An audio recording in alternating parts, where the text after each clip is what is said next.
ಅದು ವೈಯಕ್ತಿಕವಾಗಿ ನಿಮಗೆ ದಾಹ ಆದಾಗ ನೀರು ಕುಡಿಯೋದು ಅತಿ ಅದ್ಭುತವಾದ ಕ್ರಮ. ದಾಹ ಆಗೋದಿಲ್ವಾ, ನೀರು ಕುಡಿಬೇಡ್ರಿ. ಬಟ್ ಪ್ರಾಬ್ಲಮ್ ಏನಂದರೆ, ದಾಹ ಆಗೋದಕ್ಕೆ ಬೇಕಾಗಿರೋ ಶಾರೀರಿಕ ಶ್ರಮ ಇಲ್ಲದೆ ಇರೋದರಿಂದ ತುಂಬ ಜನ ನೀರೇ ಕುಡಿಯೋದೇ ಇರೋದಂಗೆ ಇರ್ತಾರೆ.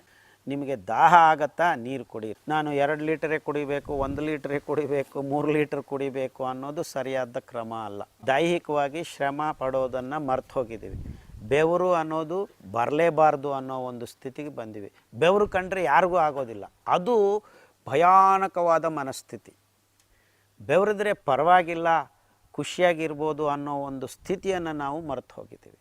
ಅಂದರೆ ಬೆವರೋದು ತಪ್ಪಲ್ಲ, ಬೆವರೋದು ನಮ್ಮ ಮೈ ಶುದ್ಧೀಕರಣ ಆಗತಕ್ಕಂಥದ್ದು ಅನ್ನೋದು ತಲೆಗೆ ಹಾಕೋಬೇಕು. ಸೊ ಹೋಗಿ ಒಂದು 10 ನಿಮಿಷ ಮೈ ಬಗ್ಗಿಸಿ ಕೆಲಸ ಮಾಡೋದ್ರಿಂದ ಬೆವರುತ್ತೆ ಅಂತ ಎಲ್ಲರೂ ಕೆಲಸ ಮಾಡೋದು ನಿಲ್ಲಿಸ್ಬಿಟ್ಟಿದ್ದಾರೆ ಹೊರತು ಬೆವರಿದ್ರೆ ಒಳ್ಳೆಯದಾಗತ್ತೆ ಅನ್ನೋದು ನಾವು ಗಮನ ತಗೋತಾ ಇಲ್ಲ. ದೈಹಿಕ ಶ್ರಮೆಯಿಂದ ನಾವು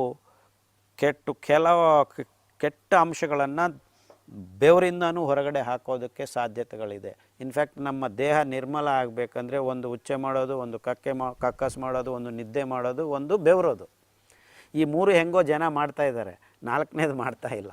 ಸೊ ಅದರಿಂದನೂ ತುಂಬ ರೋಗಗಳು ಬರ್ತಾಯಿವೆ ನಮಗೆ. ಸೊ ನಾವು ಬೆವರಿದಾಗ, ಕೆಲಸ ಮಾಡಿದಾಗ ದಾಹದ ಸ್ಥಿತಿ, ನೀರು ಬೇಕು ಅನ್ನೋ ಒಂದು ಸ್ಥಿತಿ ಉತ್ಪಾದನೆ ಆಗುತ್ತೆ ನಮ್ಮ ದೇಹದಲ್ಲಿ.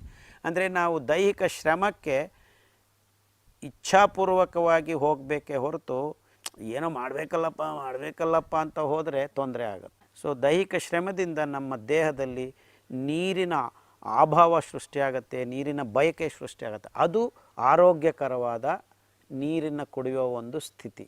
ಅಫ್ಕೋರ್ಸ್ ಇನ್ನೂ ಕೆಲವು ಸ್ಥಿತಿಗಳಿದೆ. ಕೆಲವು ಎಣ್ಣೆ ಅಂಶ ಹೆಚ್ಚು ತಗೊಳ್ಳೋದ್ರಿಂದ ಅಥವಾ ಕೊಬ್ಬಿನ ಅಂಶ ಹೆಚ್ಚು ತಿನ್ನೋದ್ರಿಂದ, ಸ್ವಲ್ಪ ಸ್ವೀಟು ಹೆಚ್ಚು ತಿನ್ನೋದ್ರಿಂದ ನೀರು ಕುಡಿಬೇಕು ಅನ್ನೋ ಸ್ಥಿತಿ. ಆವಾಗ ಎಷ್ಟು ನೀರು ಕುಡಿದ್ರೂ ಸಾಕಾಗೋದು ಅಂತ. ಆ ಥರ ಸ್ಥಿತಿ ಅನಾರೋಗ್ಯದ ಸ್ಥಿತಿ. ಅಂದರೆ ಆ ಥರ ನೀರು ಕುಡಿಯೋಕ್ಕೆ ಹೋಗಬಾರ್ದು.